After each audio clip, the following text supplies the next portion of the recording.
Hello বন্ধুরা, সবাই কেমন আছো? আশা করি সবাই ভালো আছো। আর একটা নতুন ভিডিওতে তোমাদের সবাইকে অনেক, অনেক স্বাগত আর অনেক, অনেক ভালোবাসা। আমাদের সবারই এখন সবসময় ব্যস্ততার মধ্যে দিয়ে সময় কাটে। তো মাঝে, মাঝে একটু মনে হয় যাই না একটু বাইরে কোথাও একটু বেরিয়ে আসি।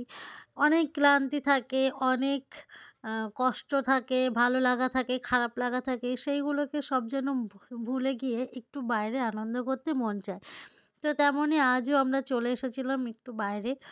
একটু নিজেদের মতো সময় কাটাতে, একটু গল্প করতে, একটু ভালো লাগাতে, মনটাকে একটু ফ্রেশ করতে। তো এখানে এসে অনেকক্ষণ হয়েছে অর্ডার দিয়েছি, খাবো কিছু, কিছু খিদে পেয়েছে। তো খাওয়ার জন্য আর এটা কোথায় এসেছি? কি তোমরা কি দেখে বুঝতে পারছো এটা কোথায় এসেছি? হ্যাঁ, এটা এসেছি শ্রীরামপুরে ভূতের রাজা দিল বর সেই রেস্টুরেন্টে। হ্যাঁ, আমি কিন্তু ১ম বারই এসেছি এখানে। আগে আমি আসিনি। এটা ১ম বারই এসেছি। আর এখানে খাবার অর্ডার দিয়ে অনেকক্ষণ ওয়েট করতে হয়েছিল। তো আমার মেয়েটা বোরিং হয়ে যাচ্ছিল। যার জন্য আবার একটু মোবাইলটা চালিয়ে নিয়েছি। আর এদিকে আমরা দুজনে মিলে একটু গল্প করছিলাম। আর এই রেস্টুরেন্টটা খুলেছে খুব বেশি দিন হয়নি। তো ভেতরে খুব ভালোই লাগছিল আর ভিড়ও ছিল প্রচুর।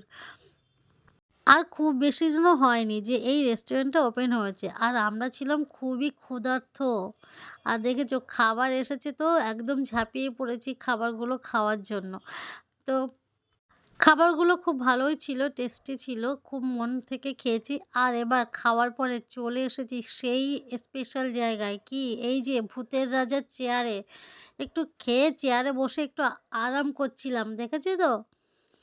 রেস্টুরেন্টে এসেছি আর ভূতের রাজার চেয়ারে বসবো না সেটা কি কখনো হয় বলো তো?